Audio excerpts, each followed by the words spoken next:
Mic on है, कोई दिक्कत हो साथ में क्लियर करो। ठीक है, तो लेक्चर नंबर 2 हम लोग कर रहे हैं। आज जो मेन टॉपिक रहने वाले हैं आपको दिख रहे हैं स्क्रीन पे। Yes ma'am. Yes ma'am. ठीक है, तो थर्मोडायनेमिक वेरिएबल्स किसको कहते हैं? केमिस्ट्री में आप लोगों ने 2 टाइप्स ऑफ वेरिएबल भी पढ़े, एक्सटेंसिव इंटेंसिव, पढ़ा है ना? Yes ma'am. वो थोड़ा सा डिस्कशन करेंगे। थर्मोडायनेमिक वेरिएबल्स, इनके बीच में जब एक रिलेशनशिप होता है तो एक इक्वेशन बन जाती है। ठीक है, आइडियल गैस इक्वेशन होगी, रियल गैस इक्वेशन होगी। तो बहुत छोटा सा टॉपिक है, फटाफट इसको हम कंप्लीट कर लेंगे।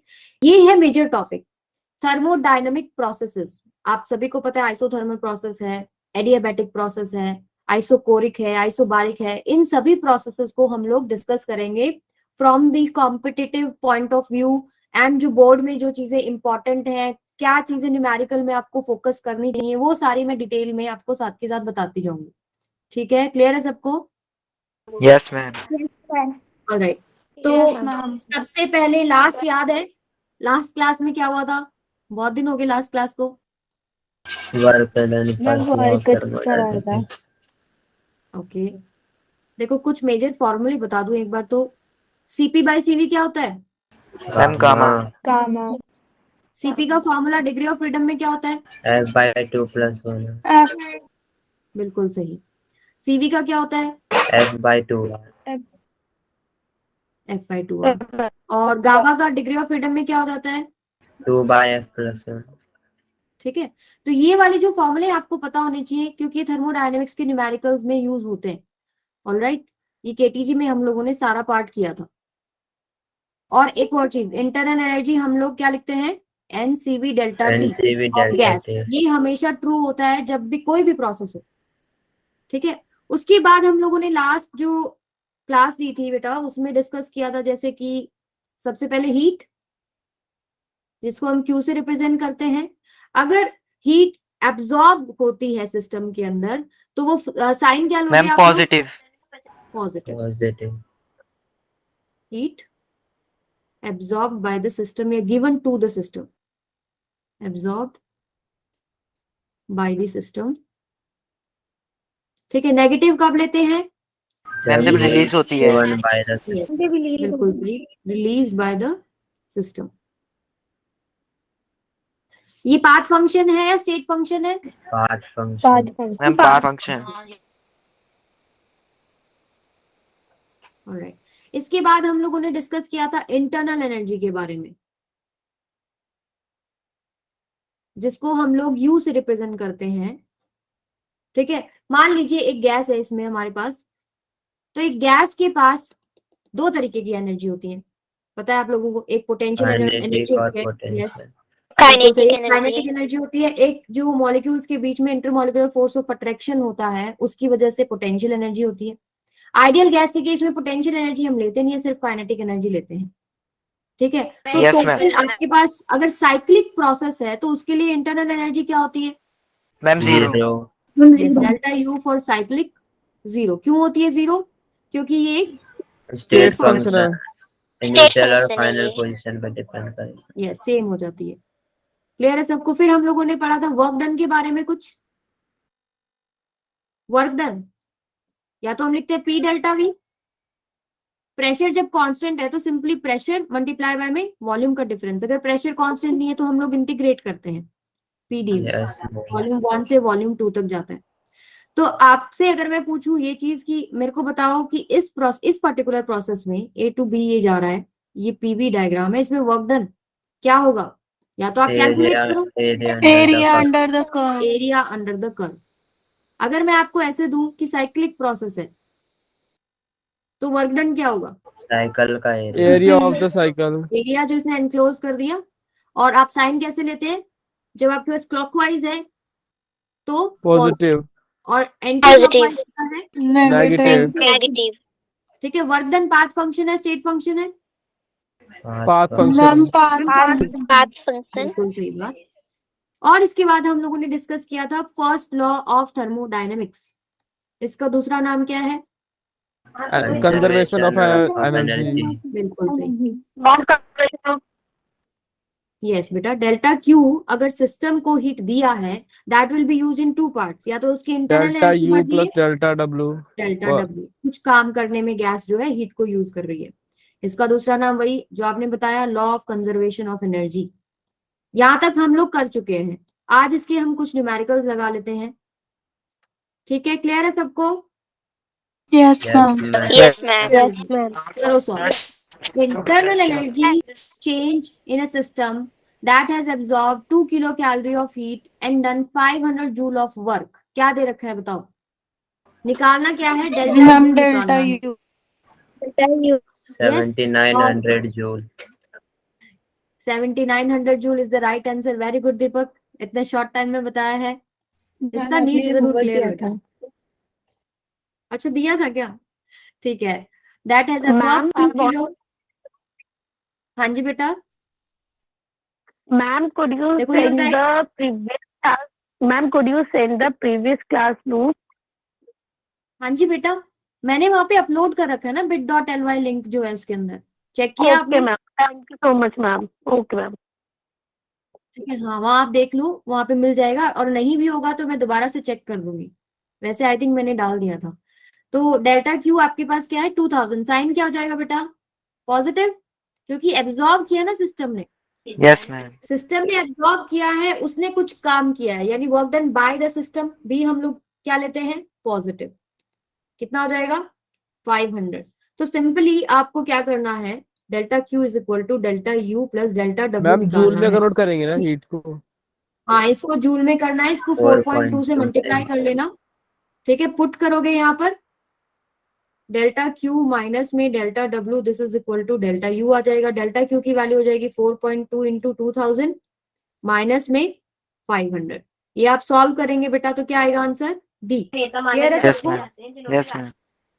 ऑलराइट, ये बताइए, following figure shows that two processes A and B for a gas. तो फॉलोइंग फिगर मैं बना देती हूँ। पी वी यहां से यहां तक गया है। ठीक है, एक बार यहां से यहाँ, ये जो फर्स्ट वाला है इसको ए प्रोसेस बोल रहे हैं और सेकंड वाले को बी प्रोसेस बोल रहे हैं। ठीक है, फिगर क्लियर है सबको? Yes, ma'am. Yes, ma'am. Okay, x से वाई यहां तक लगा लो। एक्स से वाई एक ए प्रोसेस के थ्रू गए हैं, एक बार बी प्रोसेस के थ्रू गए हैं। If delta Q A and delta Q B are the amount of heat absorb by the system in the two cases, यानी फर्स्ट केस में डेल्टा क्यू ए एब्जॉर्ब हुआ है और सेकंड जो case है उसमें डेल्टा क्यू बी एब्जॉर्ब हुआ है, and delta U and delta U B are change in internal energies respectively. दोनों में जो चेंज इन इंटरनल एनर्जी हुआ है वो डेल्टा यू है फर्स्ट में, सेकंड में डेल्टा यू बी है। तो इनमें कौन सा रिलेशनशिप ठीक है? एबीसीडी। मैम सी होगा। डी सी होगा। होगा मैम, सी। कुछ बोल रहे हैं सी, कुछ बोल रहे हैं डी। मैम सी होगा ना, डेल्टा यू तो दोनों का सेम होगा, Ma'am, तो two होगा. हाँ जो हीट होगी वो सिर्फ वर्क सी डन होगा पे मैम। डिपेंड मैम करेगी। ए होगा। तो मैम जिसका एरिया ज्यादा उसकी हीट भी ज्यादा। यस, बिल्कुल सही बात। नहीं बेटा, ए नहीं होगा। ठीक है, डी भी नहीं होगा, सी इज द राइट आंसर। जो दीपक ने एक्सप्लेनेशन दिया बिल्कुल बिल्कुल करेक्ट दिया है। पहली बात देखो, इंटरनल एनर्जी स्टेट फंक्शन होती है, तो चाहे वो ए से जा रही है चाहे वो बी से जा रही है, यानी कि वो सेम होनी चाहिए, यानी delta U is equal to delta U भी होना चाहिए। तो पहले दोनों ऑप्शन तो वैसे ही गलत होंगे। ठीक है, फिर हमको हीट का देखना है। हीट अब पाथ पे डिपेंड करता है। कैसे बताएं कि कौन से पाथ में ज्यादा लगेगा? सिंपली आप फर्स्ट लॉ से देखिए कि Q is equal to U plus W है, delta Q is equal to delta U plus delta W है। इंटरनल एनर्जी तो दोनों में सेम है, तो हीट किस में ज्यादा होएगा? जिसमें वर्क डन ज्यादा है। ये बात समझ में आई Yes, सबको? ma'am. तो वर्क डन किसका ज्यादा होता है आप कर्व का एरिया देख के समझ सकते हो। वर्क डन हम लोग कर्व का एरिया से भी तो निकालते हैं ना, जिसका एरिया ज्यादा उसका वर्क डन ज्यादा। तो सिंपली आप अगर ये वाला देख रहे हो, फर्स्ट वाला, इसके नीचे जो भी आपके पास एरिया आएगा वो ये रहेगा। ठीक है, और अगर सेकंड कर्व की बात करो तो क्या हो जाएगा एरिया? ये वाला। तो किसका एरिया ज्यादा हो गया? A process. Ma'am Q A का. ए का। हीट एब्जॉर्ब ज्यादा रहेगी। समझ में आई बात? Yes, ma'am. Yes, ma'am. NEET में आया था ऐसा क्वेश्चन, बस उसमें 3 प्रोसेस दिए थे। क्या बोल रहे हो दीपक? मैम नीट में आया था ऐसा ही क्वेश्चन, बस उसमें 3 प्रोसेस दिए थे। अच्छा अच्छा, सही है। फिर हमने डिजाइन भी तो ऐसा ही करा ना। चलिए ये बताइए, 1 mole of mono atomic gas is heated at a constant pressure of 1 atmosphere from 0 kelvin to 100 kelvin. ठीक है, 1 मोल मोनो एटॉमिक गैस को हीट किया है कांस्टेंट प्रेशर पे 0 to 100, यानी कि डेल्टा टी दे रखा है आप लोगों को 100 kelvin. If the gas constant is this 8.32 joule per mole per Kelvin, the change in internal energy of the gas is approximately delta U आप लोगों को निकालना है। क्या करूं बताओ? फर्स्ट लॉ देखते हैं। ठीक है, फर्स्ट लॉ, क्योंकि हम लोग थर्मोडायनेमिक्स में बात कर रहे हैं तो फर्स्ट लॉ तो हम लगा के ही देख लेते हैं। तो delta Q is equal to delta U plus में डेल्टा W होता है। पर क्या डेटा मैम डी है क्या? मैम डी, मैम डी, बिल्कुल सही आंसर मैम है। 1.25 into 10 की पावर 3। राइट, बिल्कुल सही। किसने दिया? मैम मैंने। नाम बताओ ना, मैं देख नहीं पा रही मैम हूँ। यजदान। ये क्या नाम है? मैम यजदान। अच्छा, याजदान। ओके, ठीक है बेटा। देखो ये वाले से होगा नहीं, क्योंकि डेटा सफिशिएंट नहीं है। ना तो वॉल्यूम के बारे में डिटेल है हमारे पास, ठीक है, ना हमारे पास डेल्टा क्यू के बारे में कोई डिटेल है। तो हम लोग क्या करते हैं, मैंने एक फॉर्मूला बताया था, delta U equals to n CV delta T। Delta T, right. कोई भी प्रोसेस हो, अब यहाँ आइसोबारिक प्रोसेस दे रखा है ना, कांस्टेंट प्रेशर। मैंने आपको बोला था कोई भी प्रोसेस हो, चेंज इन इंटरनल एनर्जी आप इससे निकालेंगे एनसीवी डेल्टा टी, क्योंकि ये डिपेंड किस पे करता है? स्टेट पे। ठीक है, अभी प्रेशर आप कांस्टेंट रखो या वॉल्यूम कांस्टेंट रखो, ये डिपेंड करेगा कि इनिशियल और फाइनल स्टेट क्या है। ठीक है, तो सीवी आप निकाल सकते हो। Yes CV ma'am. कितना होता है? F/2 R, degree of ma'am freedom. 3/2 R। Yes, ये हो जाएगा 3/2 R। आपको सिंपली यहाँ पुट करना है। देखो n की वैल्यू 1 गिवन है, सीवी हो जाएगा 3/2 इंटू R। R की वैल्यू जो गिवन है वो 8.32। बस यही सॉल्व करना है आपको। ठीक है, क्लियर है सबको? Yes ma'am. और एक ये भी तो आएगा ना डेल्टा टी, 100 ये क्या लेंगे? 100 100। ठीक है, मैम into केल्विन 100। में ही लेंगे, केल्विन में ही दे रखा है। ये जो आर की यूनिट है इसमें भी केल्विन ही है। ठीक है, तो आपके पास फाइनल आंसर आ जाएगा ये वाला 1.25 इंटू 10⁻3। क्लियर है सबको? Yes ma'am. ओके, अभी बात करते हैं थोड़ी सी थ्योरेटिकल। थर्मोडायनेमिक स्टेट वेरिएबल आपको ऑलरेडी पता है, जैसे प्रेशर हो गया, वॉल्यूम हो गया, टेम्परेचर हो गया। ठीक है, अगर मैं एक सिस्टम लेती हूं, मान लीजिए इसके ऊपर मैंने बहुत सारे छोटे छोटे ना वेट्स रखे हुए हैं, और अभी ये है इक्विलिब्रियम में। ठीक है, ये पूरा सिस्टम जो है सराउंडिंग के साथ इक्विलिब्रियम में है। अगर मैं सडनली इसको हटा दूं, सारे वेट्स को हटा दूं, तो एक्सपैंड करेगा। Yes ma'am. क्या अब इसकी जो स्टेट्स होंगी, इंटरमीडिएट स्टेट्स जो आ रही होंगी, वो इक्विलिब्रियम में रहेंगी? No ma'am. नहीं होगा, क्योंकि आपने सडनली हटाया, वो एक्सपैंड करा। जब आपके पास ये प्रोसेस हो रहा है, तो उसकी जो हर एक इंटरमीडिएट स्टेट आ रही है, उसमें ना तो प्रेशर यूनिफॉर्म रहा, ना वॉल्यूम यूनिफॉर्म रहा, ना टेम्परेचर यूनिफॉर्म रहा, यानी वो कॉन्टिन्यूअसली चेंज कर रहे हैं। तो वो हमारे लिए सिचुएशन को डील करना बहुत मुश्किल होता है। तो जब हम लोग इक्विलिब्रियम स्टेट को डिफाइन करते हैं, तो जिन वेरिएबल्स को ले रहे हैं वो है ये प्रेशर, वॉल्यूम, टेम्परेचर। अगर इक्विलिब्रियम स्टेट नहीं है, मान लीजिए आपके पास केमिकल एक्सप्लोजन हुआ है, ठीक है, तो उसमें आपके पास ये चीजें यूनिफॉर्म नहीं रहेंगी। आप कैसे मेजर करोगे? कॉन्टिन्यूअसली बदल रही है। तो at equilibrium state, a thermodynamic system is described by using the thermodynamic state variables जैसे pressure, volume, temperature। ठीक है, अभी ये दो तरीके के होते हैं, एक्सटेंसिव और इंटेंसिव। इंटेंसिव कौन से होते हैं बताओ जरा? Depend upon the nature. Depend upon the nature ma'am. Ma'am intensive होते हैं जो अमाउंट या मास पे डिपेंड नहीं करते हैं। Yes, does not depend on size या मास। मैम मैटर पे। बोल सकते हैं आप, जो आपने बोला नेचर पे डिपेंड कर, वो भी बोल सकते हैं। और मैम मैटर। हाँ जी बेटा। मैम मैटर पे भी डिपेंड नहीं करते। हाँ, अभी देखो, अगर मैं साइज की बात कर रही हूँ तो मैटर कंटेन्ड हो गया ना। ठीक है, जितना ज्यादा बड़ा साइज उसमें उतना ज्यादा मैटर कंटेन हो गया। तो एक्सटेंसिव है जो डिपेंड करेगा अमाउंट पे। यस, अमाउंट पे, साइज पे, मैटर कंटेन पे, कुछ भी कह लो। तो इंटेंसिव का एग्जांपल क्या होगा बताओ जरा एक। Density. डेंसिटी, यस, बिल्कुल सही। और बताओ। टेम्परेचर, बिल्कुल सही। एक बाल्टी गर्म पानी ले लो, उसमें से गिब्स एक, एनर्जी, हाँ जी, गिब्स एनर्जी है। गिब्स एनर्जी, ठीक। और बताओ। Refractive index. ठीक है, यस, बिल्कुल। ये जो आप बता रहे हो नेचर वाले, हम लोग हमारे चैप्टर से कनेक्टेड वाले हैं, वो बात करते हैं। जैसे कि हो गया आपके पास जिन भी चीजों के आगे स्पेसिफिक लिखा होता है, मैम ये पढ़ा ना, volume, specific heat. Volume ma'am. Volume बेटा एक्सटेंसिव हो जाएगा, वॉल्यूम इज एक्सटेंसिव। देखो, आप सिस्टम को आधा कर दो, आपको जो लग रहा है कि चेंज हो गए वेरिएबल्स, वो एक्सटेंसिव में आ जाएंगे। ठीक है, उसको दो पार्ट्स में देख लो, जो आपको बदलता हुआ दिख रहा है वो एक्सटेंसिव में आ गया। मैम जितनी भी इंटेंसिव में एनर्जी, प्रेशर, इंटेंसिव में प्रेशर। ऐसे प्रेशर आ जाएगा, बिल्कुल सही। मैम जितनी size temperature, temperature ma'am, temperature. Temperature लिख मैम, दिया मास- बेटा, एक मिनट। टेम्परेचर लिख दिया है। टेम्परेचर आप मेजर कर सकते हो, एक बाल्टी का मेजर कर लो, उसमें से एक मग निकाल के मेजर कर लो, सेम आएगा। Extensive ma'am. की बात कर लेते हैं आप कुछ, जैसे वॉल्यूम हो गया। वॉल्यूम अभी आप सिस्टम को आधा करेंगे तो चेंज हो जाएगा ना, यानी उसके साइज पे डिपेंड कर गया। एनर्जी जितनी भी है, जैसे आपके पास पोटेंशियल एनर्जी हो गई, काइनेटिक एनर्जी होगी, मास पे डिपेंड कर रही है। ठीक है, तो ये सारी की सारी एनर्जी इस पे आ जाएगी। इंटरनल एनर्जी हो गई, जैसे मोल हो गया मैम, मोल। हाँ, ये जो आप साइज को जो भी मैम, डिनोट एंट्रोपी। कर रहे हैं, वो सारे एक्सटेंसिव में आ जाएंगे। अच्छा, मेरे को मैम, बताओ, हीट मोलैरिटी। कैपेसिटी किस में आएगा? हीट कैपेसिटी, एक्सटेंसिव में।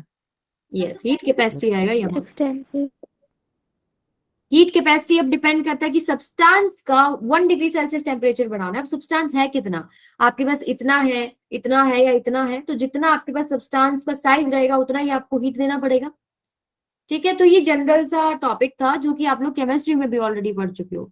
तो बताओ जरा इसका answer, which of the following is not a thermodynamic state variable? Mass, Mass. Ma'am, mass. बिल्कुल सही बात। अभी मान लो आप एक सिस्टम ले रहे हो, ठीक है, इसको आप एक्सपैंड कर दो, कंप्रेस कर दो, ये मास तो उतना ही रहेगा। ये इस पर्टिकुलर सिस्टम के लिए तो फिक्स हो गया ना। ठीक है, चलिए आगे बताइए, विच of the following is an intensive variable? Pressure. Pressure. Clear है सबको? चलिए अभी बात करते हैं थर्मोडायनेमिक प्रोसेसेस क्या थे। आपको ऑलरेडी पता है ये चीजें, जैसे आइसोथर्मल प्रोसेस हो गया, आइसोबारिक प्रोसेस हो गया, आइसोकोरिक, एडियाबैटिक। तो प्रोसेस आप कब बोलोगे कि प्रोसेस हुआ है, कि एक थर्मोडायनेमिक प्रोसेस हुआ है? लेट्स से आइसोथर्मल प्रोसेस ले रही हूं मैं, प्रेशर वॉल्यूम में मैंने कर्व बनाया, ये आया, यही आएगा ना बॉयल्स लॉ में, पीवी Yes, टेम्परेचर कांस्टेंट, तो यही आता है। तो यहाँ पर देखो, विद टाइम प्रेशर और वॉल्यूम का चेंज हुआ, प्रेशर आप चेंज कर रहे हो, वॉल्यूम चेंज हो रहा है, तो ये थर्मोडायनेमिक प्रोसेस हो गया। ऐसे ही आप आइसोबारिक कर सकते हो, कांस्टेंट प्रेशर पे क्या क्या चेंज हो रहा है। ठीक है, तो विद टाइम अगर इन वेरिएबल्स के अंदर चेंज होता है, इनको हम लोग डायनेमिकल वेरिएबल, पैरामीटर्स, कोऑर्डिनेट्स, तीनों नाम से जानते हैं। तो a thermodynamical process is said to take place when some changes occur in the state of thermodynamical system, यानी जो प्रेशर, वॉल्यूम, टेम्परेचर से हम एक स्टेट बताते हैं, उस स्टेट में चेंज हो रहा है, यानी इन वेरिएबल्स में चेंज हो रहा है। That is thermodynamical parameters of system change with time. Clear है सबको? Yes ma'am. जब आपको अभी हम बात करते हैं क्वाजी स्टैटिक प्रोसेस। नाम में ही इसका मतलब है, क्वाजी स्टैटिक का मतलब है, स्टैटिक मतलब क्या है? ठहरा हुआ। क्वाजी मतलब जो उसके जैसा दिख रहा है, ठहरे हुए जैसा जो दिख रहा है, वो एक क्वाजी स्टैटिक प्रोसेस होता है। अब जैसे अगर मैं यहाँ पर एक सिस्टम लेती हूँ, जैसे मैंने पीछे बनाया था वैसे ही सेम बना रही हूँ, इस पे मैंने बहुत सारे वेट्स रखे हुए हैं, और अभी ये सिस्टम ना सराउंडिंग के साथ थर्मल इक्विलिब्रियम है। इसका टेम्परेचर सराउंडिंग जितना है, जो इसका प्रेशर इंटरनल है वो एक्सटर्नल प्रेशर जितना है। और अगर मैं इसको सडनली रिमूव कर दूंगी, तो आपको पता है कि जितनी मैम, भी एक्सपेंड होगी। जैसे एक्सपैंड होगा, और ये एक्सपेंशन के दौरान हम प्रेशर, वॉल्यूम, टेम्परेचर इनको डील नहीं कर पाएंगे, क्योंकि वो कॉन्टिन्यूअसली चेंज हो रहे हैं। तो हमारे लिए चीजें इजी बनाने के लिए हम लोगों ने क्या किया, एक कॉन्सेप्ट लिया कि हम लोग इस प्रोसेस को स्लोली करेंगे। इतना स्लो करेंगे कि इसकी हर एक जो इंटरमीडिएट स्टेट है, वो अपने आप सराउंडिंग के साथ जो है जल्दी से जल्दी इक्विलिब्रियम में आ जाएगी। अभी कैसे करेंगे ये चीज, मान लीजिए मैंने एक छोटा सा वेट हटा दिया, ये थोड़ा सा प्रेशर का डिफरेंस आया, ठीक है, जल्दी से जल्दी क्या है, दोबारा से इक्विलिब्रियम में आ जाएगा। फिर मैंने सेकंड वाला वेट हटाया, फिर प्रेशर का थोड़ा डिफरेंस आया, ठीक है, उसको हम दोबारा इक्विलिब्रियम में आने देंगे, बहुत ही छोटा डिफरेंस रखेंगे तो वो आपके पास ज्यादा देर नहीं लगाएगा इक्विलिब्रियम आने में। क्लियर है सबको? तो इस प्रोसेस को कहते हैं क्वाजी स्टैटिक प्रोसेस। तो आप इसको डिफाइन कर सकते हो, this is process in which the system is always in thermodynamic equilibrium with its surrounding. अब मान लीजिए आपको लेके जाना है प्रेशर P से P डैश, आप धीरे धीरे धीरे छोटा छोटा छोटा वेट हटाते जाइए, आप देखोगे कि आपको कुछ चेंज होता दिखेगा ही नहीं, ठीक है। ऐसे ही आप टेम्परेचर कर सकते हो चेंज T से T डैश, आप यहां और यहां दोनों के बीच में बहुत ही छोटा टेम्परेचर का डिफरेंस रखें।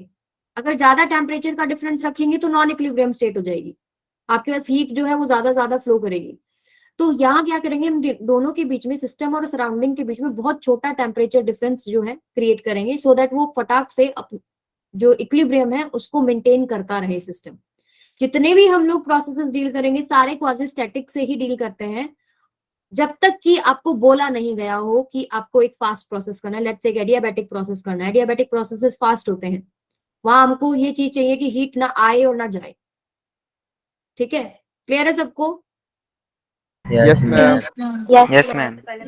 अभी बात करते हैं जो मेजर टॉपिक है, थर्मोडायनेमिक प्रोसेसेस। थर्मोडायनेमिक प्रोसेसेस में सबसे पहला जो है आइसोथर्मल प्रोसेस है। नाम से पता ही है आपको ऑलरेडी कि temperature constant. Temperature Yes, constant ऐसे Temperature constant. यस, ऐसे एग्जाम्पल कौन सा है? is inversely proportional to heat. Yes, example melting and boiling जब होती है बेटा, उस टाइम आपको पता है जो हीट आप दे रहे होते हो सिर्फ और सिर्फ Latent heat. बॉन्ड ब्रेक करती मैम है, इवेपोरेशन कांस्टेंट होता है, राइट। फेज चेंज हो रहा होता है, वहां टेम्परेचर नहीं बदलता, ठीक है। तो melting and boiling is example of isothermal process. अभी अगर मैं आइडियल गैस की बात करूं, ठीक है, आइडियल गैस में आपको पता है कि kinetic energy plus potential energy, अगर बात करें इंटरनल एनर्जी की, तो ये तो होती ही नहीं, काइनेटिक एनर्जी होती है बस, ये टेम्परेचर पे डिपेंड कर रही है। जीरो रहती है टेम्परेचर हमने आइसोथर्मल। कांस्टेंट कर दिया, यानी कि हम लोग इंटरनल एनर्जी को क्या ले रहे हैं, काइनेटिक एनर्जी जीरो हो जाएगी। जीरो। क्लियर है सबको? तो अभी फर्स्ट लॉ से देख Yes, लेते हैं, ma'am. Delta Q is equal to delta U plus में डेल्टा डब्ल्यू, ये चीज जीरो हो गई, यानी heat absorb by the system is work done by the system.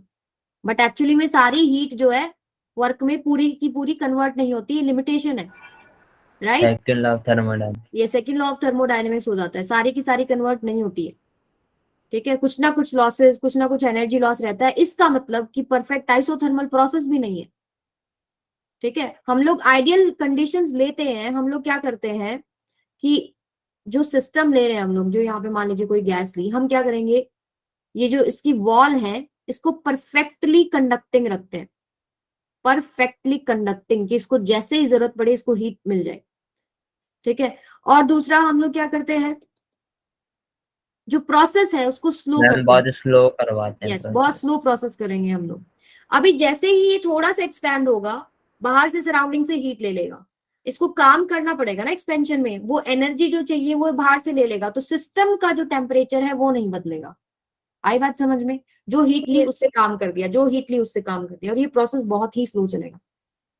Clear है सबको? और आप यस, जो एक गुड़िया बोल रही थी कि जब टेम्परेचर कांस्टेंट है तो pressure is inversely proportional to volume, Volume. यानी कि आप Yes. इसको P1 V1 is equal to P2 V2 भी लिख सकते हो, Yes, ma'am. ठीक है। तो इसका जो इंपॉर्टेंट चीज है, जैसे इसका जो स्लोप बनता है वो हम लोग डिस्कस करेंगे। सबसे पहले चलो ये डिस्कस कर लेते हैं कि वर्क डन क्या आता है आइसोथर्मल प्रोसेस के केस में। वर्क डन का फॉर्मूला ये रहता है 2.303 nRT log base 10 V2 by V1। जब ये बेस 10 की बात कर रहे हैं तो यहाँ पे 2.303, अदरवाइज सिंपली ऐसे भी लिखा होता है बुक्स में log V2 by V1, ये नहीं होता, log base E होता है वो। यहाँ पर इसको डेल्टा क्यू क्यों लिखा है, लिख सकते हैं, डेल्टा यू तो जीरो है, delta delta U W zero delta है क्यू तो इक्वल हो इक्वल गया, है। यस। मैम ये अभी log 10 जो है इसकी वैल्यू 1 हो जाती है ना? नहीं, log 10 की वैल्यू 1 क्यों हो जाएगी, वो जो यहाँ पर फ्रैक्शन आएगा सॉल्व करके, मान लो 2 आ गया यहाँ पे, तो log जो टेबल होएगा ना वो बेस 10 वाला यूज करोगे आप, ठीक है, वो अलग अलग होता है, बेस ई वाला और बेस 10 वाला, ठीक है। Yes, अभी ma'am. देखो, इससे हम लोग ये Yes, बना ma'am. सकते हैं, इससे हम लोग ये कैसे बना सकते हैं आपको पता ही है। Ma'am P1 V1 equal to P2 V2. Boyle's ma'am law V2 upon लगा V1 के equal to V1 P1 is upon equal to P2. P2 V2 होता है, तो V2 बाई V1 क्या हो जाएगा, P1 by P2।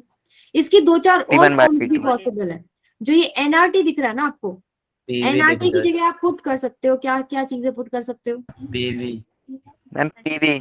P1 V1, PV is equal to nRT है ना, ठीक है। अगर पहला प्रोसेस लूं P1 V1 is equal to nRT, दूसरा प्रोसेस में भी टेम्परेचर कांस्टेंट है, P2 V2 is equal to nRT. तो बेसिकली आप एनआरटी की जगह P1 V1 भी पुट कर सकते हो और P2 V2 भी पुट कर सकते हो, ठीक है। तो यहां से इस एक्सप्रेशन के भी आपके पास दो फॉर्म्स बन जाएंगे, और यहां से भी अगर आप पुट करो एक बार P1 V1 और एक बार P2 V2, तो यहां पर भी दो बन जाएंगे, यानी टोटल 4 एक्सप्रेशन हो गए आपकी। क्लियर है सबको?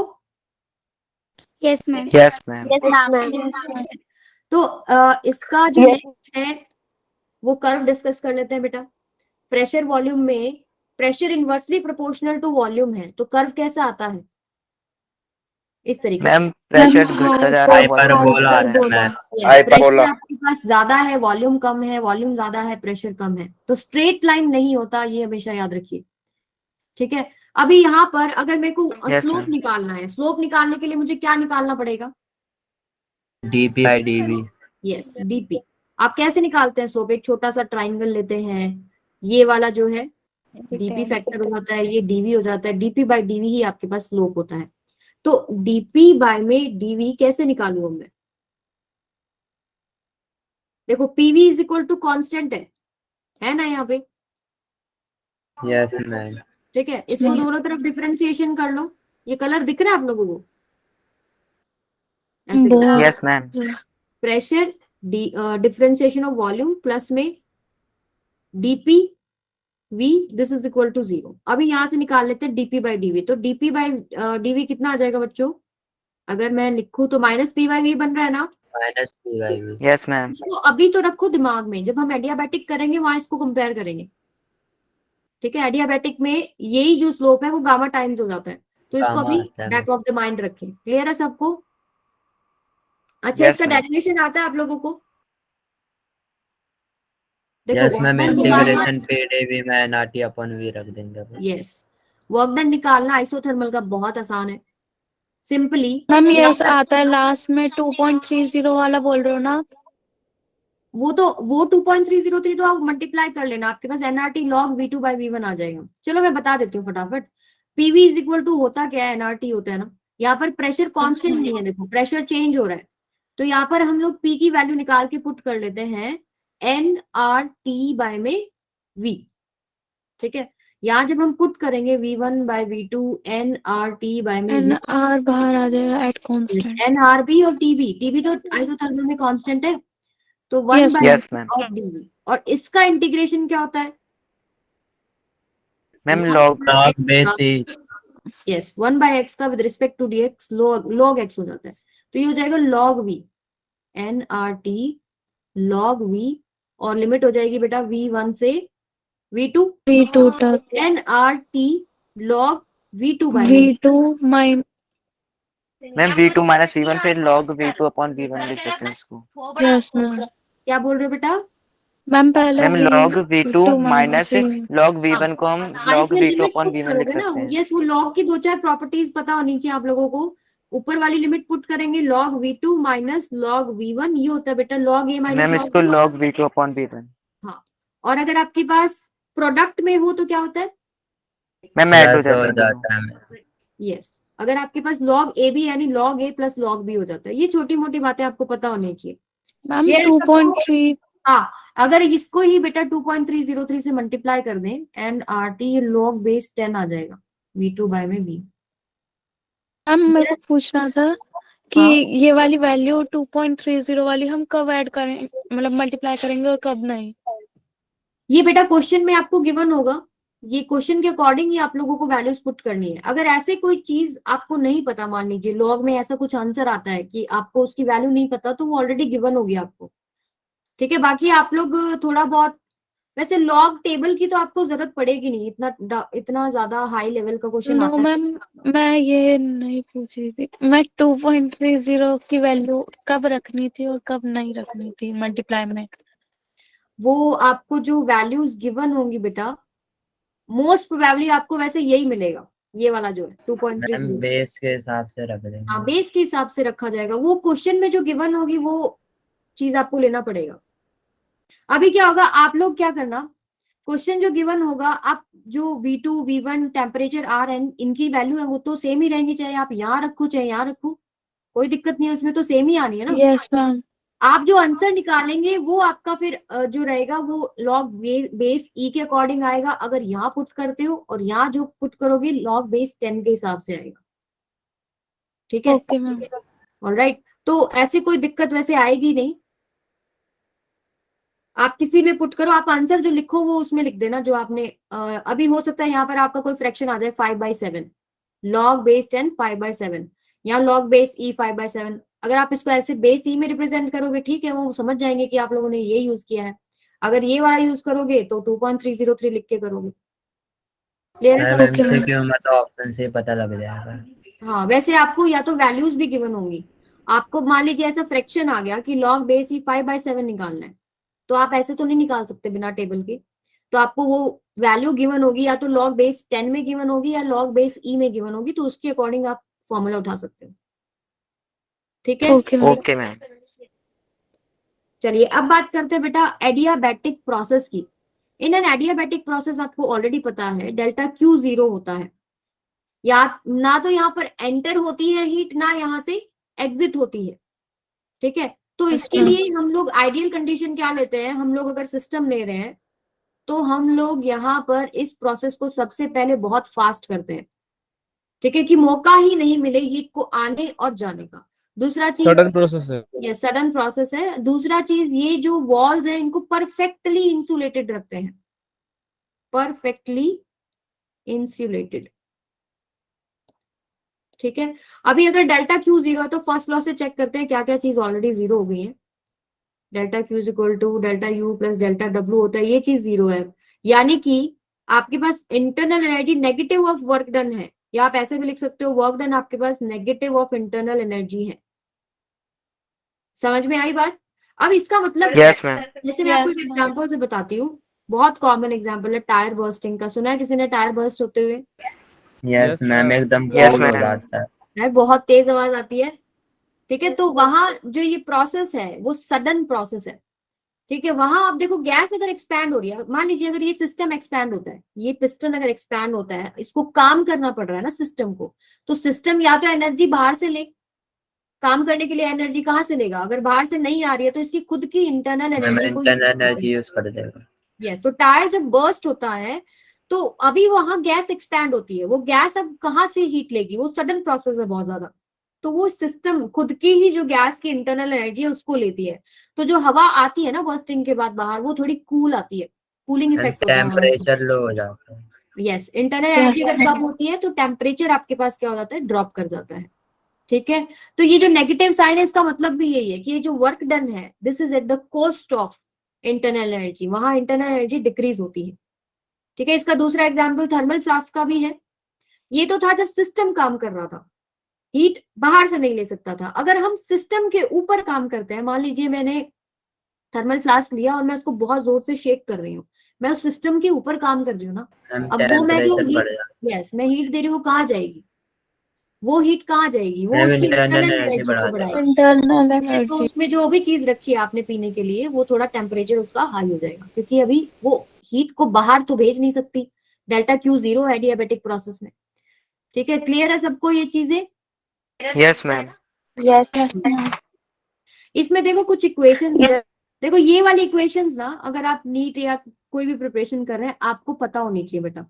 ठीक है, ऐसा कुछ हो सकता है कर्व आपको दे देंगे, ऐसे क्वेश्चन करते हैं, अगली क्लास में कराऊंगी आपको, कि पीवी कर्व दे देंगे, इसकी कोरस्पॉन्डिंग वीटी कर्व बनाओ जब एक process A to B adiabatic है। ठीक है, तो ये आपको जितनी भी इक्वेशन है, जैसे PV is equal to constant है आइसोथर्मल प्रोसेस में, ऐसे ही आपके पास आइसोकोरिक में आएगा, बारिक में आएगा, और ये वाले जो जितनी भी इक्वेशन है ये आपको पता होनी चाहिए। ठीक है, कर्व्स के जितने भी क्वेश्चन है ना उसके लिए equation back of the mind होनी चाहिए। ठीक है भाई। अभी देखो पीवी की पार गामा इज कांस्टेंट, इसको पॉइजन इक्वेशन बोलते हैं। गामा इज एडियाबैटिक कांस्टेंट, जो कि सीपी बाय सीवी आता है। ये गैस के नेचर पे डिपेंड करता है। अभी इससे मैं ये भी बना सकती हूँ और ये भी बना सकती हूँ, तो आप एक याद रख लो। इससे हम लोग कैसे बनाएंगे? अभी देखो यहाँ पे टेम्परेचर और वॉल्यूम है, मुझे प्रेशर नहीं चाहिए, तो मैं क्या करती हूँ, मैम आइडियल गैस वॉल्यूम में इक्वेशन लेती हूँ। निकालना होगा तो पी को आइडियल हाँ, गैस पी को आप इक्वेशन से यूज लिख कर दो। लो, एनआरटी बाय में क्या हो जाएगा, वी। V। ठीक है, एनआरटी बाय में वी आएगा ना। हाँ, यहाँ Yes, पर यस मैम। एनआरटी बाय में वी इंटू में वी की power gamma is some constant. Ma'am V को ऊपर ले जाएंगे गामा माइनस। ये जितने भी कांस्टेंट है, एनआर हो गया, जैसे इसको हम इधर ही ले जाते हैं कांस्टेंट में, सब क्योंकि मैम ये भी कांस्टेंट ही होते हैं। हाँ, तो टी इंटू में वी की पावर गामा माइनस में गामा -1। क्लियर है सबको? Yes ma'am. Yes ma'am. ठीक है, इससे आप ये बना लोगे आप इजीली। यहाँ पर क्या चीज एलिमिनेट यस मैम। यहाँ पर एलिमिनेट करना है वॉल्यूम। वॉल्यूम, तो मैम इसको simply वॉल्यूम की वैल्यू निकाल लेंगे इसमें। हाँ, तो यहाँ से वॉल्यूम निकालो, एनआरटी बाय पी, उसको पुट करोगे। एनआर देखो, वॉल्यूम की जगह एनआरटी बाय पी पुट करोगे तो पी की पावर गामा भी आएगा नीचे, यानी कि पी की पावर 1 माइनस गामा हो गया। ऑलराइट, और एन आर की पावर गामा जो आएगा वो कांस्टेंट में मर्ज हो जाएगा, जो टी की पावर गामा है वो बच जाएगा। ओरली करा दिया मैंने। क्लियर है सबको? कोई दिक्कत है तो बताओ, मेरे को कोई दिक्कत नहीं, दोबारा करा दूंगी मैं। मैम दोबारा बता दो। No ma'am. चलो दोबारा सुन लो। देखो यहाँ से हम लोगों को वॉल्यूम हटाना है, वॉल्यूम हो जाएगा बेटा n R T by P. ये चीज यहाँ पुट कर दो, प्रेशर इंटू में एन आर टी बाय में पी, दिस इज कांस्टेंट। अभी देखो यहाँ पर एक ऊपर पावर है गामा, ठीक है, तो Yes, पी please. की पावर इकट्ठा कर लो, 1 माइनस गामा हो जाएगी। Yes yes ma'am. मैम। और एन आर जो है वो एक कांस्टेंट है, और उसकी पावर गामा Constant. भी एक वैल्यू ही है, कांस्टेंट वैल्यू है, ये सारा कांस्टेंट में चला जाएगा, सिर्फ बचेगा टी की पावर गामा। क्लियर है? Yes ma'am. Yes ma'am. Yes Alright. Ma'am. किसी ने हैंड रेज किया है क्या? मैम वो गलती से म्यूट अनम्यूट करने की जगह हैंड रेज हो गया। कोई बात नहीं। तो वर्क डन एडियाबैटिक प्रोसेस में क्या होता है, फॉर एन आइडियल गैस, सारी बात जो कर रहे हैं हम लोग आइडियल गैस की कर रहे हैं यहाँ पे, तो वर्क डन होता है P1 V1 माइनस में P2 V2 बाय में गामा माइनस में 1। ठीक है, तो ये P1 V1 P2 V2 क्या है, मान लो कोई भी एडियाबैटिक प्रोसेस किया है, ये प्रेशर हो गया, वॉल्यूम हो गया, तो ऐसे कुछ कर्व आता है आपके पास। क्लियर है सबको? Yes ma'am. Yes yes ma'am. Ma'am. हम इसको कंपेयर करेंगे, ऐसा एक कर्व आपने वहां भी देखा था ना आइसोथर्मल प्रोसेस में, कंपेयर करेंगे यस दोनों मैम, की, क्या सेम difference है, सेम। अभी करेंगे। मैम। तो P1 V1 minus P2 V2 by gamma minus 1, इसको आप ये तो बना ही सकते हो easily, P1 V1 equals to nRT1, P2 V2 is equal to nRT2। देखो एडियाबैटिक प्रोसेस के अंदर टेम्परेचर तो बदलता है, इंटरनल एनर्जी डिक्रीज होती है नहीं होती है, यस मैम।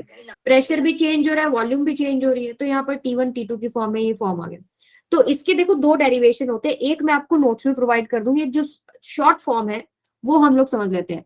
अभी आपको पता है एडियाबैटिक के केस में जो वर्क डन है वो नेगेटिव ऑफ इंटरनल एनर्जी है, यही है ना? Yes ma'am. राइट, इसमें किसी को दिक्कत तो बताओ अभी। No ma'am. No ma'am. First form में No, Q को ma'am. जीरो कर दो, delta W is equal to minus delta U, यानी अगर किसी तरीके से मैं डेल्टा U निकाल लूं तो मेरा वर्क डन निकल जाएगा। तो डेल्टा यस U मैम। होता क्या है, NCV जब डेल्टा T। प्रोसेस कुछ भी हो NCV डेल्टा T, यही होता है। Yes ma'am. Yes ma'am. अभी CV को आप लोग पुट कर सकते हो, देखो यहाँ पर मुझे गामा वगैरह के फॉर्म में आंसर चाहिए, तो गामा आपको पता है CP माइनस CV गामा होता है। R अपॉन में गामा Yes. माइनस। तो यहाँ एक होता है gamma is equal to CP by में CV, CP हो जाता है गामा CV। ये चीज मैं उठा के यहाँ पुट कर देती हूँ, यहाँ पुट करूंगी तो देखो gamma CV minus CV is equal to gamma, क्या कर दिया मैंने, R होता है ना, मैम यहाँ R आएगा। है ना, तो गामा CV, ये आप CV कॉमन ले लीजिए, गामा माइनस में 1 इक्वल्स टू R, तो CV क्या आ जाएगा बेटा, R बाय में, R अपॉन गामा ये माइनस। आपको फॉर्म पता भी होना चाहिए, आई थिंक ये क्वेश्चन करा भी था हम लोगों ने रिवीजन क्लास में। यस मैम तो किया R था। बाय में Yes, gamma ma'am. Minus 1 put कर देते हैं, डेल्टा T कुछ कुछ आ गया ना अपना, ये वाला फॉर्म आ गया, राइट। Yes, अभी ma'am. यहाँ Yes, पे डेल्टा ma'am. T ये होगा NR T2 माइनस में T1 बाय में गामा माइनस में 1, गामा माइनस लेकिन इसका नेगेटिव लेना है ना वर्क डन, तो 1 माइनस गामा हो जाएगा। माइनस NR T2 माइनस में T1 बाय में गामा माइनस में 1।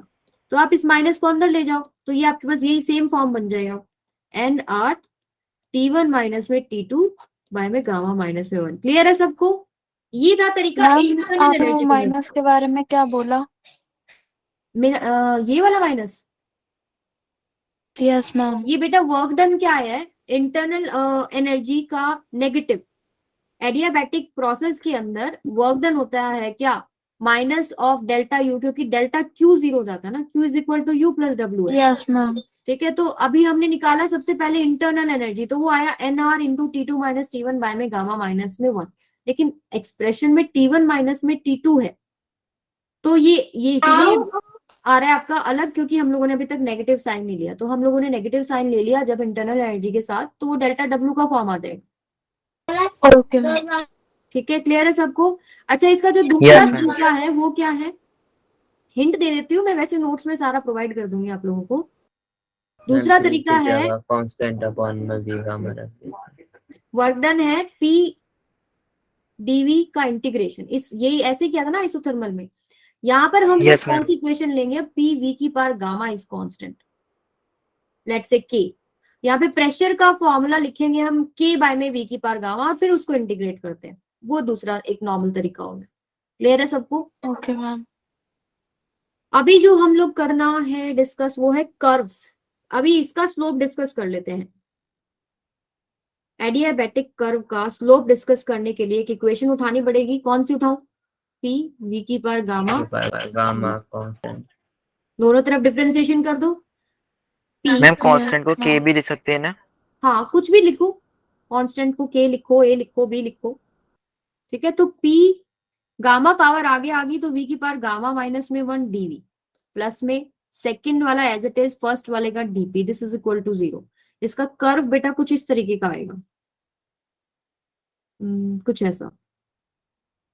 ठीक है, area isothermal type. Isothermal curve कुछ ऐसा है। अभी हम लोग ये वाला जो केस, आइसोथर्मल नहीं, एडियाबैटिक एक्सपेंशन का केस लेना है, तो ऐसा आइसोथर्मल में ये कुछ ऐसा आता है, थोड़ा सा फ्लैटर कर्व आता है। एंड एडियाबैटिक का स्टीपर हो जाता है। हाँ, एडियाबैटिक का जो स्लोप रहता है ना वो ज्यादा रहता है in comparison to isothermal processes. वो थोड़ा सा खड़ा हुआ सा दिखेगा आपको, स्लोप ज्यादा यानी स्टीप ज्यादा। आप सिंपली इसको Okay, ऐसे भी ma'am. कर सकते हो। मान लीजिए मैंने यहाँ बना दिया, चलो बना देती हूँ मैं। इन दोनों में आप क्वेश्चन भी एक्चुअली ऐसे में ही आते हैं, ऐसे 2-3 कर्व आपको दे देंगे, पूछ लेंगे कौन सा आइसोथर्मल है कौन सा एडियाबैटिक है। ठीक है, तो इसमें आप सिंपली देख के बता सकते हो, जिस पे बैठ के मैम ऊपर वाला आइसोथर्मल है, नीचे वाला एडियाबैटिक है। आप इसको याद भी कर सकते हो। जिस भी कर्व के ऊपर बैठ के स्लाइड करने में सबसे ज्यादा मजा आएगा वो वाला कौन सा है, एडियाबैटिक, जिसमें सबसे Okay. फास्ट हम लोग नीचे आएंगे, फास्ट डिक्रीज होता है इसके अंदर। क्लियर है सबको?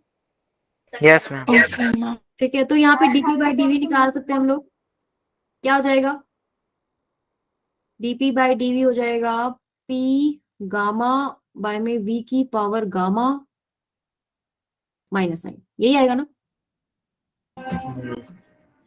v की पावर गामा माइनस में 1, सॉरी यही आना चाहिए। देखो इसको इधर ले जाओ, नहीं ऐसे नहीं आएगा, ये आएगा बेटा, ऊपर आएगा क्या आपके पास, v की पावर गामा माइनस में 1। Ma'am minus v gamma minus 1 upon v की पावर गामा, ऐसे ही आएगा ना फिर जो लिखा है। यस मैम सही। ठीक है, तो अभी देखो इस वॉल्यूम को इकट्ठा कर लेते हैं हम लोग। माइनस में गामा p v की पावर गामा माइनस में 1, और नीचे वाला ऊपर जाएगा तो माइनस गामा आ जाएगा ना, यस मैम। ये तो कैंसिल ही आउट हो गया। अब v की सिर्फ -1 बच गया, यानी कि माइनस गामा p बाय में v, ऐसे लिख सकती हूँ। Yes ma'am. और याद करो Yes, आइसोथर्मल वाला क्या आया था, माइनस p अपॉन यस आपके पास आइसोथर्मल का जो केस है वो सिंपली -p बाई v था, यानी dp by dv of adiabatic process को मैं लिखूं, this is gamma times of dp by dv of isothermal, यानी आइसोथर्मल का गामा गुना हो गया स्लोप। ठीक है, उससे ज्यादा स्लोप आ रहा है, ज्यादा स्लोप मतलब ज्यादा स्टीप, जो आपको फास्ट जो है डिक्रीज दे रहा है, वो आपके पास एक एडियाबैटिक कर्व हो जाता है। क्लियर है सबको? अभी ये वाला जो केस है ना, ये है एडियाबैटिक एक्सपेंशन का, जिसमें आपके पास जो एडियाबैटिक वाला कर्व है वो नीचे की तरफ आ रहा है। अगर मैं एडियाबैटिक कंप्रेशन की बात करूं, कंप्रेशन की बात वो करूं, ऊपर आएगा। यस ये आ गया। मैम एडियाबैटिक ठीक ऊपर आ जाएगा और आइसोथर्मल नीचे आ जाएगा फिर। यस, तो यहाँ पर एडियाबैटिक जो आएगा वो ऊपर की तरफ आएगा। क्लियर है सबको? ये वाला एडियाबैटिक हो जाएगा। मैम रिपीट कर दीजिए। हाँ जी, मैंने किया है ये वाला जो प्रोसेस है बेटा, ये ऊपर वाला जो है ना, देखो इसमें वॉल्यूम बढ़ रहा है, ये एडियाबैटिक एक्सपेंशन हो गया। ठीक है, इसमें आपके पास जो कर्व बन रहा है वो नीचे की तरफ बन रहा है। सिंपली आप देख सकते हो, एक बना लो कोई भी, ठीक है, तो फिर आपको पता लग जाएगा। उसके कंपैरिजन में आपको स्लोप ज्यादा बनाना है, तो आप देखो स्लोप ऊपर तो ज्यादा बना नहीं सकते, नहीं बना सकते, यहाँ पे नीचे की तरफ आएगा, राइट। और जब एडियाबैटिक कंप्रेशन की बात हो रही है तो मैंने यहाँ से प्रोसेस शुरू किया, ये अब वॉल्यूम डिक्रीज कर रही हूँ मैं, वॉल्यूम डिक्रीज हो रहा है, कंप्रेशन हो रहा है, मैंने एक कर्व बना लिया, ये बना लिया। अब ये मान लो मैंने आइसोथर्मल बना लिया, तो इसके कंपैरिजन में एडियाबैटिक का स्लोप ज्यादा रहेगा, तो नीचे तो आएगा तो फ्लैट हो जाएगा थोड़ा, ऊपर की तरफ क्या आएगा, इसका स्लोप ज्यादा दिखेगा, तो ऊपर की तरफ एडियाबैटिक आ जाएगा कंप्रेशन के केस में। ये वाला है कंप्रेशन वाला और ये वाला है एक्सपेंशन वाला। क्लियर है सबको? तो Yes, सिंपल ma'am. आपको ये चीज देखना है कि आइसोथर्मल का कर्व जो है ना थोड़ा फ्लैटर दिखेगा आपको और उसका स्लोप ज्यादा दिखेगा एडियाबैटिक का। चलिए अभी देखो गामा अगर आ गया तो गामा की वजह से तो nature of gas monoatomic, diatomic, triatomic, इसके ऊपर भी हम लोग स्लोप की डिस्कशन कर सकते हैं, अच्छा क्वेश्चन बन सकता है। ठीक है, तो गामा की वैल्यू मोनोएटॉमिक गैस के लिए कितनी होती है? मैम क्या था 1.6 कितनी होती है? 1.67 3/2R। और डाया के लिए? 1.4 ट्राया के लिए? 1.3 1.3 ऐसे समथिंग कुछ आएगा। तो आप देख सकते हो कि मोनो एटॉमिक का गामा ज्यादा है, यानी इसका स्लोप सबसे ज्यादा रहेगा। Yes, ma'am. Yes ma'am. Isothermal से तो सभी के ज्यादा रहेंगे क्योंकि वो गामा टाइम्स हो रहे हैं, तो आइसोथर्मल का तो सबसे फ्लैट रहेगा। तो आप कर्व देखो नीचे जो बना रखे हैं, ये देखो सबसे फ्लैट तो आइसोथर्मल का हो गया, सबसे ज्यादा जिसका गामा यानी मोनोएटॉमिक गैस, इसका स्लोप सबसे ज्यादा देखो। फिर उसके बाद आएगा डायटॉमिक और फिर आएगा आपके पास ट्राइएटॉमिक नॉन लीनियर वाला जो केस होता है, ठीक है, और फिर आपके पास आ रहा है आइसोथर्मल। क्लियर है सबको curves? Yes ma'am. Yes ma'am. और आप वर्क डन भी चेक कर सकते हो कि किसमें ज्यादा किसमें कम, सिंपली गामा की वैल्यू चेक करके। डिनोमिनेटर में अगर गामा बड़ा है तो वर्क डन क्या हो जाएगा? छोटा। छोटा। ठीक है, तो work done is least for monoatomic gas expansion. ठीक है, अभी बात कर लेते हैं हम लोग आइसोकोरिक प्रोसेस की। आइसोकोरिक प्रोसेस नाम से ही पता है आपको, वॉल्यूम नहीं चेंज होता। Volume constant. वॉल्यूम हाँ कांस्टेंट। जी, डेल्टा वी आपके पास कांस्टेंट है। तो अगर मैं फर्स्ट लॉ ऑफ थर्मोडायनेमिक्स की बात करूं, proportional to T. Ma'am W 0 हो जाएगा। Yes, delta W will be zero, क्योंकि अभी देखो वॉल्यूम कांस्टेंट है तो डीवी लो चाहे डेल्टा वी लो, वो तो चीज जीरो हो गई ना, तो वर्क डन आपके पास जीरो, यानी कि जितनी भी हीट अब सिस्टम को आप दोगे वो उसकी इंटरनल एनर्जी में इंटरनल यूज एनर्जी में यूज हो जाएगी। यहीं पर हम लोग वो वाला फॉर्मूला लिखते हैं NCV डेल्टा टी। हम लोग क्या लिखते हैं वैसे, सीवी क्या होता है कि heat absorbed at constant volume by में, ऐसे लिखते हैं ना, नंबर ऑफ मोल्स में लिखते हैं गैस के लिए N डेल्टा टी। तो अब जो हीट एब्जॉर्ब हो रही है कांस्टेंट वॉल्यूम में वो एक्चुअली में उसकी इंटरनल एनर्जी ही होती है। तो this is delta U N delta T CV। तो डेल्टा यू आपके पास क्या आ गया? NCV delta T. क्लियर है सबको? Yes ma'am. ऐसे आया ये चीज। तो कोई भी प्रोसेस हो, याद रखिए इंटरनल एनर्जी स्टेट फंक्शन है। अगर गैस का चेंज इन इंटरनल एनर्जी निकालना है तो आप NCV डेल्टा टी से निकालोगे। ठीक है, हीट एब्जॉर्ब्ड अलग अलग हो सकती है, वहां पर डेल्टा QP भी हो सकता है, डेल्टा QV भी हो सकता है। कांस्टेंट प्रेशर पे डेल्टा QP आ जाएगा, वहां पे CPN डेल्टा टी लिखेंगे QP की वैल्यू। क्लियर है सबको? अच्छा, इसके Yes, ma'am. कर्व की बात कर लेते हैं। आइसोकोरिक में हॉरिजॉन्टल बनाओ या वर्टिकल लाइन बनाओ?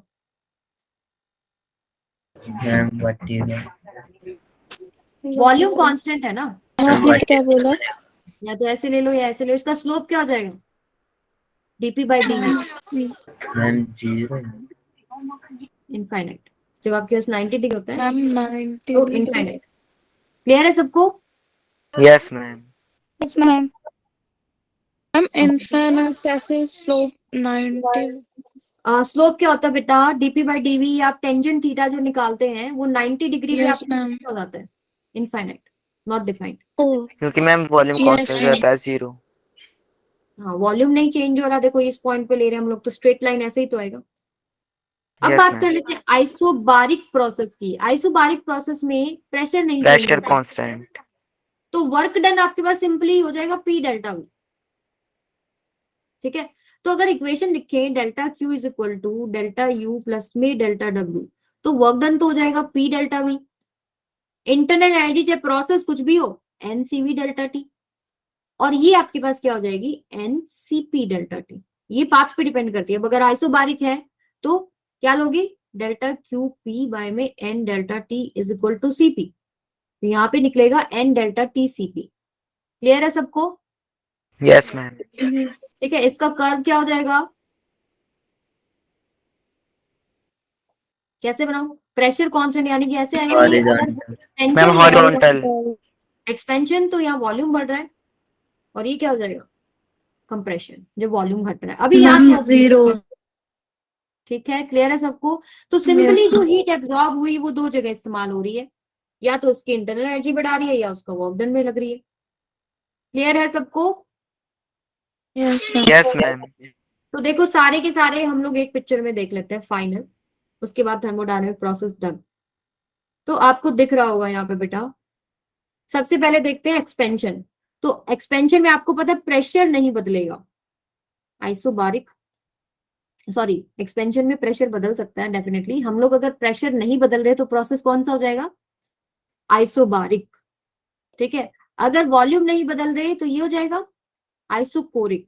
अब दो कर्व बनते हैं आइसोथर्मल एडियाबैटिक एक्सपेंशन के केस में।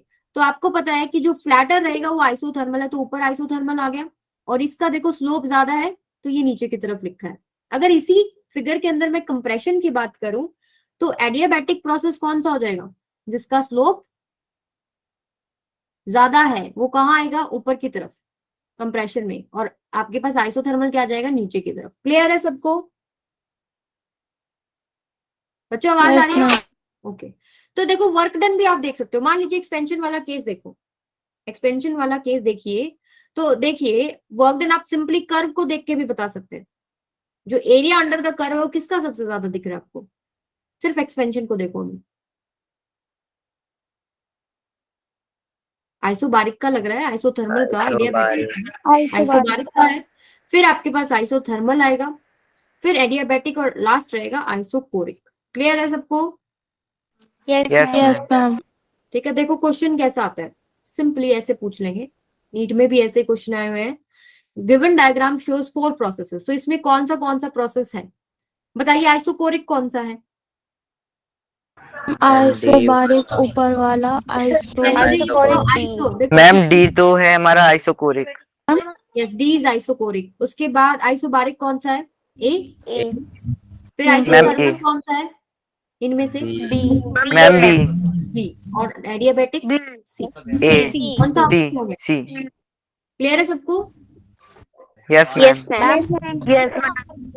ओके, मैम यहाँ पर चलिए जेई फिर। का मतलब जेई वाले क्वेश्चंस है। हाँ जी बेटा।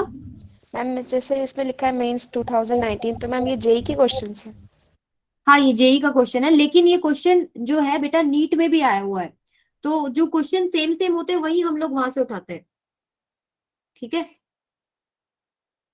ऐसा ही सेम टू सेम नीट में भी क्वेश्चन आया हुआ था, उसमें भी आपको इसी तरीके से सेम दिया हुआ था। ऑलराइट, तो ये आपके पास क्वेश्चन हो गया है। नेक्स्ट में चलते हैं। देखो ये क्वेश्चन देखो नीट 2018 में आया हुआ है, निकालो जरा, ये लास्ट क्वेश्चन है अभी इस लेक्चर का। आवाज आ रही है बच्चों? Yes ma'am. हाँ, निकालो। Yes, ma'am. Volume V of monoatomic gas varies with its temperature T as shown in the figure. The ratio of work done by the gas to the heat absorbed by it, यानी कि work done by the gas to the heat absorbed by it, ये निकालना है।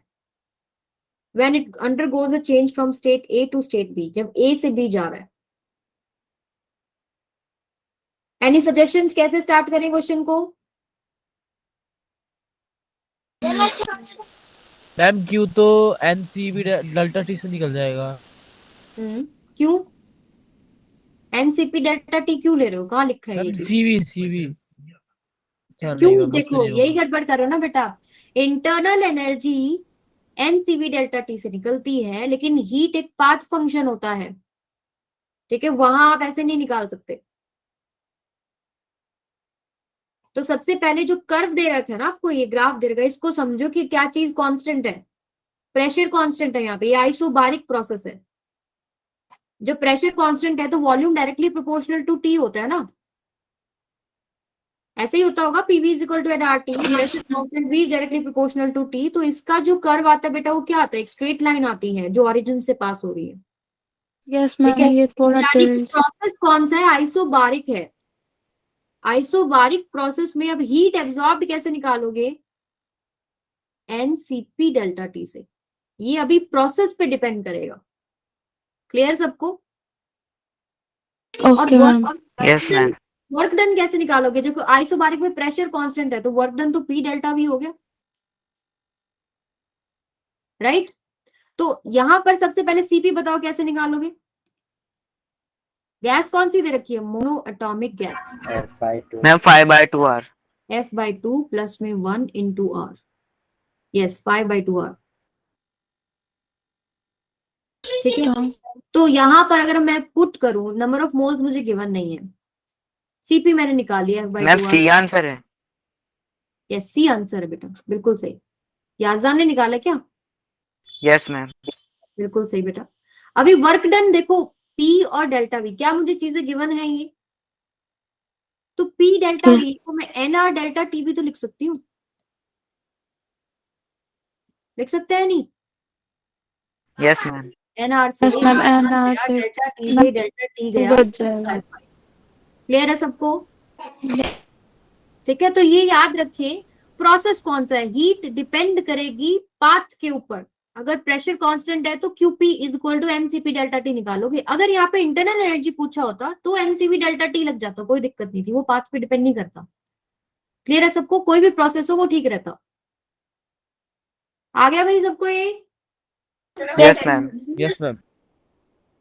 Okay, so अभी आज का lecture जो है ये यहीं तक रखते हैं, ये वाला।